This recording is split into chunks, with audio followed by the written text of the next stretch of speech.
Sahaj pranayam da not a new Zaga Nakonga ni Paramal Devo Kuang Tong Tobi Nakonga ni Devo Wang Shum Shubi Megu Levian Chanima Pikam Kapima Nakonga ni Lego Naneli Kapimi Kuang Tong Those are Tongjin Lopi 3 အကျိုးကိုပြောပြဒီ Sahaj pranayam ဆိုတဲ့ဥစ္စာ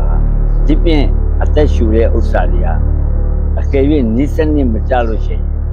ခန္ဓာကိုယ်မှာအကျိုးရုပ်စေတယ်ဒီဥစ္စာနိစ္စနစ်ကြလို့ရှိရင်ခန္ဓာကိုယ်မှာအကျိုးပြုတယ်ဒီဥစ္စာကဒီ Sahaj pranayam ဆိုတဲ့ဥစ္စာကနိစ္စနစ်ကြမကြလုပ်တဲ့လူမှာဘာမှအကျိုးရုံမှုမရှိတာကြောင့်မို့သူ့ကို Sahaj pranayam လို့ခေါ်တယ်ကိုလုံးမယ်နှာခေါင်းကနေပြီးတော့ဒီကိုဝအောင်ရှုမယ်ရှုပြီးရင်မေးကိုလေပြင်းချန်မှာပြီးကပ်မယ်ကပ်ပြီးရင်နှာခေါင်းကနေပဲလေကိုနည်းနည်းလေးခပ်ပြင်းပြင်းထုံးမယ်၃ချိန်လုံးမယ်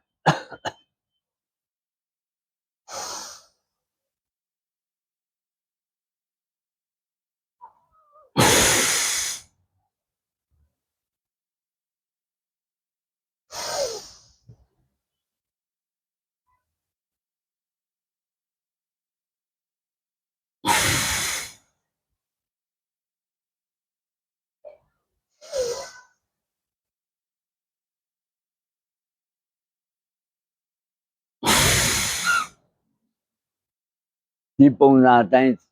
10မိနစ်15မိနစ်လောက်ကိုလှုပ်စေချင်တာရုပ်စာကိုနေ့စဉ်ပုံမှန်လှုပ်ခြင်းအပြင်အေးမိတာချောင်းဆိုးတာလေချောင်းနာတာတိုက်ဖိုက်ယောဂဖြစ်တာနှာစီးတာနမိုးနီးယားဖြစ်တာအဲ့ဒီဥစ္စာတွေကနေပြီးတော့ကာကွယ်ပေးလိမ့်မယ်ရုပ်စာနေ့စဉ်ပုံမှန်10မိနစ်လောက်ကိုလုံနိုင်အောင်ကြိုးစားပါ